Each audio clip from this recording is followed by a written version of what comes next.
11 రోజుల పాటు అతిరుద్ర మహాయాగం అనేది అరుణాచలంలో జరుగుతుంది. అసలు ఈ 11 రోజుల విశిష్టత ఏంటి? ఏ రోజున ఏ పూజ చేస్తారు? ఇప్పుడు విషయం ఏంటంటమ్మా, హ్మ్. అందులో మీరు అడిగిన దాంట్లో జూలై 15 అమావాస్య ఉంది తల్లి. హ్మ్. అర్థమైందా?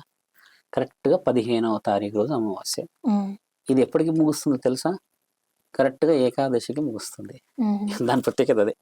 దాంట్లో ఏ పూజ చేస్తారనడానికి లేదు. అరుణాచలంలో శివుడికే చేస్తారు. హ్మ్. అక్కడ కొన్ని కలశ స్థాపనలలో హ్మ్. తల్లి జగన్మాతని, హ్మ్. వినాయకుడిని, నారసింహుడిని, పంచభూతాల సాక్షి, హ్మ్. అగ్నిదేవుడిని, సూర్యదేవుడిని, చంద్రుడిని ఇలా వాళ్ళు కొన్ని సిస్టమేటిక్‌గా పెట్టుకుంటారు, చేస్తారు. ఒక్కొక్క రోజు ఒక్కొక్క దేవుడు. అంతిమం ఎవరు?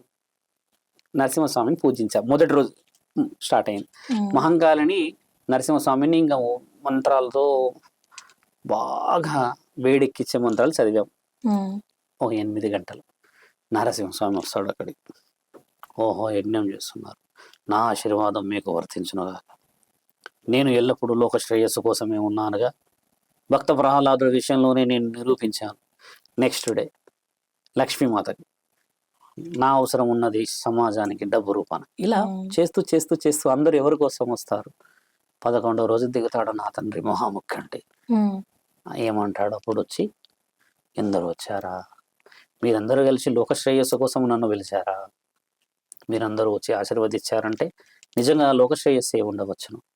కాబట్టి ఇంతటి మహాయజ్ఞం పరిపూర్ణంగా నా వల్ల పూర్తవుతుంది అనంటే అస్తు అస్తు అస్తు శ్రీరస్తు శుభమస్తు ఆవిఘ్నమస్తు మహాజ్ఞ ప్రాప్తిరస్తు సర్వజనులు సుఖముగా ఉండాలన్న మహా ఆశీర్వాదం ప్రాప్తిరస్తు. ఇంతమంది వస్తారు అందులోకి. ఎందుకోసం చేశారు? బాగా గమనించాల్సిన ప్రశ్న. 11 రోజులు శివుడికి యజ్ఞం చేసిన వినాయకుడిని అయితే పెట్టక తప్పదు. హ్మ్. వినాయకుడిని పెట్టిన పక్కన లక్ష్మీమాతను పెడతారు, కలశాలు స్థాపిస్తారు, తమలపాకులు పెడతారు. తమలపాకులు ఎవరి? ఒక్కలు పెడతారు. ఒక్కలు ఎవరి? బియ్యం వస్తాం, బియ్యం ఎవరి? ఇప్పుడు అందులో కొన్ని రకాల, ఇప్పుడు పసుపు కొమ్మలు పెడతారు. పసుపు కొమ్మలు ఎవరి? నల్ల నువ్వులు పెడతారు. నల్ల నువ్వులు ఎవరి? అంటే ఒక్కొక్క దేవతకు ఒక్కొక్క శక్తి మన దగ్గర ఉందా లేదా తల్లి? హ్మ్. అందులో నీళ్లు పోస్తాం. నీళ్ళు ఎవరు? నీళ్లు పోసామంటే గంగామాత వచ్చేసినట్టే అక్కడికి. హ్మ్. పసుపు ఇచ్చామంటే నా తల్లి సీతామాత వచ్చినట్టు అక్కడికి. ఇప్పుడు ఎన్ని వివరణలు ఇచ్చిన కలశంకి విలువ అది. వినాయకుడి మనం బిఫోర్ స్టార్టింగ్ ది ఇంటర్వ్యూ అంటే మనం మాట్లాడిన వినాయకుడు అంటే వినాయకుడికి కొన్ని శక్తులు ఉండడం చేత ఆయన ఇక్కడికి వస్తాడు. హ్మ్. నేను వచ్చి అంటే యజ్ఞాన్ని చూసుకుంటూ ఆయన ఎలా వెళ్తాడు ఇంటికి?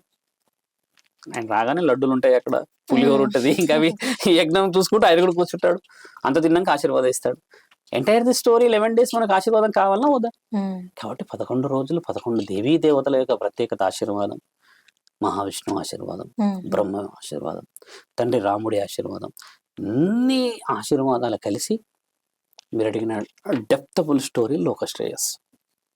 ఇది ముఖ్యమైనది. హ్మ్. ఏకాదశికి ముగిస్తుంది మీరన్న ప్రశ్న.